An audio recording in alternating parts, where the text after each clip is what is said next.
Ne t'inquiète pas, ça va bien se passer. Avez-vous déjà été mal au point de vous rendre chez un psychologue? Si oui, y êtes-vous allé sans en connaître la raison? Si je vous dis film d'horreur et psychologie, vous ne voyez pas directement le lien mais il est bien présent. Et si les psychologues avaient créé les films d'horreur pour avoir plus de patients et donc plus d'argent? Pensez-vous que ce sont des sottises, des balivernes? Quelle ignorance! Vous refusez d'en voir la vérité par peur. On a des preuves. Premièrement, l'étymologie du mot psychologie est divisée en deux parties.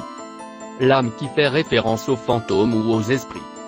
Et les paroles qui font référence aux formes de schizophrénie comme les clowns ou les malades mentaux. Bizarrement, ces éléments se retrouvent très fréquemment dans les films d'horreur.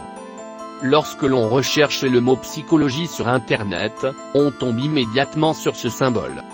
Or celui-ci est clairement une fourche. La fourche des démons. Comme Satan. Peu probable que ce soit une coïncidence. On sait à quel point le choix d'un logo est important. Par exemple dans certaines sectes il faut même le tatouer sur la peau. Comme un rituel. Il y a également ce chiffre. 666. Le chiffre maudit qui appartient aux êtres maléfiques. Et savez-vous en quelle année a été inventée la psychologie?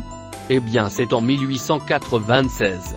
Cependant ce n'est pas très exact, la pratique est plus ancienne. D'après des spécialistes, ce genre de pratique plus que discutable à cette époque aurait été tenté pour la première fois en l'an 666. Le premier témoignage est celui d'une jeune femme de 17 qui est traumatisée après avoir vu une vidéo issue d'un film d'horreur et depuis ce jour-là, elle n'arrive pas à sortir ces images de sa tête. Celles-ci lui font peur et lui donnent des sueurs froides. Le second témoignage est celui d'une jeune fille qui a elle 11 ans. Les psychologues n'ont-ils aucun cœur? Cette jeune fille a regardé 2 films d'horreur et a désormais des pensées suicidaires. Des pensées suicidaires à 11 ans dues à 2 films d'horreur? Jusqu'où ça peut aller? Le dernier témoignage est celui d'un professeur de psychologie du nom de Marie-Frédérique Baquet. Il explique que des films violents ou morbides peuvent traumatiser les adolescents.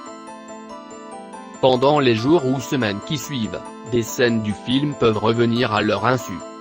Les risques est que les personnes avec une personnalité fragile, un traumatisme peut s'incruster et parfois même perdurer. Cela peut également les renvoyer à une angoisse de mort et même parfois la provoquer. D'autres peuvent être tentés de reproduire les scènes dans la vraie vie.